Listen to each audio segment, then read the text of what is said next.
Hello दोस्तों, मैं पूजा मेरे YouTube channel power of study पर आप सभी का स्वागत करती हूँ। आई होप आप सभी की स्टडी बहुत अच्छे से चल रही होगी।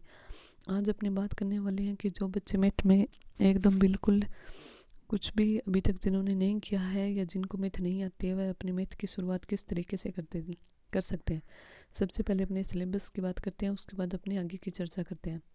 सबसे पहले अपनी बात करते हैं कि अपने सिलेबस में संख्याएं, इसमें 1 करोड़ तक की पूर्ण संख्याएं, स्थानीय मान, उनकी तुलना, गणितीय मूल संक्रियाएं, इसमें जोड़ भाग की गुणा भाग है, भारतीय मुद्राएं, भिन्न, उचित भिन्न, अनुचित भिन्न, भिन्नों की तुलना, यह सभी टॉपिक भिन्न के बारे में जो कुछ भी है वह भिन्न के टॉपिक में है। संयुक्त संख्याएं, अभाज्य संख्याएं, गुणनखंड, एचसीएफ एवं एलसीएम, एक नियम, औसत, लाभ हानि, सरल ब्याज, प्रतिशत, अनुपात, समय कार्य, समतल, यह टॉपिक आप छोड़ भी सकते हैं पर बाकी टॉपिक कीजिए।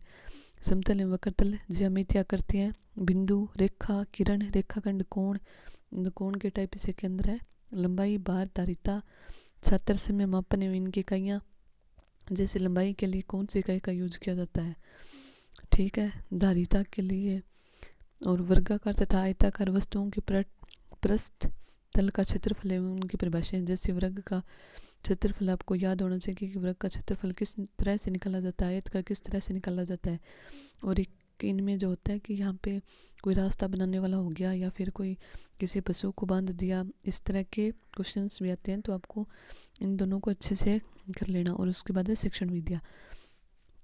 तो सबसे पहले बात करते हैं कि जिन बच्चों ने अभी तक बिल्कुल भी शुरुआत नहीं किया है किस तरीके से कर सकते हैं। सबसे पहले आप 1 से लेकर 10 तक, जैसे 1 का मतलब हो गया 100%, 2 क्या 1/2 हो गया 50%, 1/3 हो गया 33.33%। अब इस तरीके से 1 से लेकर 1/10 तक की फ्रैक्शन उनको याद कर लीजिए। आप 15 तक की क्यूब याद कर लीजिए, 20 तक की स्क्वायर और 20 तक का टेबल को अच्छे से याद कर लीजिए।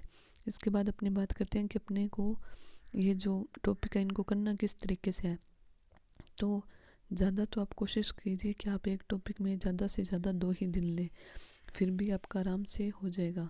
क्योंकि यदि आप मान लो 10 दिन में इसको कंप्लीट करते हैं और बाकी बचे 20 दिनों में भी अगर आप इसको रिवाइज करते हैं तो भी आपका अच्छे से हो जाएगा। तो सबसे पहले अपनी बात करते हैं, जैसे मान लीजिए कि आपने प्रतिशत टॉपिक को उठाया है, तो आप क्या कीजिए, पहले प्रतिशत के जितने टाइप है उसको कवर कीजिए।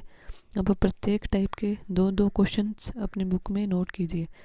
और जब आप नेक्स्ट टाइम, जैसे आप हर तीसरे दिन अपने नोट्स को रिवाइज करना, जैसे हिंदी या फिर मान लो जीके हो गया, उसको जिस तरीके से रिवाइज करते हैं आप वैसे ही मैथ के क्वेश्चंस जो आपने पहले दिन टॉपिक किया है उसको हर चौथे दिन करके देखना, उसके बाद ही नया टॉपिक शुरू करना। जैसे आप इस तरीके से करते जाओगे तो आप उन टाइप को भूलोगे नहीं कि कौन से टाइप के क्वेश्चन किस तरीके से होते हैं। वैसे तो मैथ समझने वाली चीज़ है पर याद भी रहना चाहिए कि कौन से क्वेश्चंस को किस तरीके से हल किया जाता है, ठीक है। जैसे मान लो आज आपने परसेंटेज कर लिया, कल प्रॉफिट लॉस और परसों एवरेज कर लिया, तो उसके बाद मान लो जो एवरेज के बाद जो नेक्स्ट वाला डे आएगा तो उसमें आप क्या कीजिए, जो आपने पहले दिन परसेंटेज के जितने क्वेश्चंस किए थे, मान लो 6 टाइप हो गए परसेंटेज में, मतलब रीड के अनुसार इतनी होंगे 6 या 7 टाइप। तो मान लो जैसे 6 टाइप है, 6 टाइप में आप एक टाइप के 2-2 क्वेश्चन करोगे तो कितने हो गए 12 क्वेश्चन। तो आप जब जो एवरेज करने के बाद जो नेक्स्ट डे आएगा उस डे आप परसेंटेज के उन 12 क्वेश्चंस को अपनी रफ नोटबुक में कर लीजिए और साथ में कोई नया टॉपिक कर लीजिए। आप प्रत्येक टॉपिक को इसी तरीके से करना कि हर चौथे दिन उसको रिवाइज करना, जिससे आप उसके करने का तो तरीका है आप उसको भूलोगे नहीं और आपकी पकड़ भी अच्छी बन जाएगी। आप इस तरह से करना, आपके नंबर इंक्रीज ना हो तो आप मुझे बताना। और जब आपके सभी ऐसे मतलब रिवाइज हो जाए, सभी टॉपिक हो जाए और सभी टाइप रिवाइज हो जाए कम से कम 3-4 बार, तो फिर आपके पास जो भी प्रैक्टिस सेट है ऑनलाइन या ऑफलाइन, आप उसमें अपने क्वेश्चंस करके देखना, आपके 15 में से 12-13 आराम से हो जाएंगे। बाकी जहाँ जैसे सरल ब्याज है यह फॉर्मूला बेस्ड है, ये वर्गाकार आयताकार वाला है यह भी फॉर्मूला बेस्ड है। तो जो फॉर्मूले वाले हैं उनके फॉर्मूलों को अच्छे से याद कर लीजिए। जैसे लाभ हानि में भी फॉर्मूले अप्लाई होते हैं, तो आप उनको भी देख लीजिए। बाकी अपनी समझ पे आधारित है। यदि मैथ एक ऐसी चीज़ है, एक बार अगर आपको समझ आ गया तो उसका मतलब आगे से आगे खुद से ही कॉन्सेप्ट इतने क्लियर हो जाते हैं कि फिर कन्फ्यूजन नहीं होता है।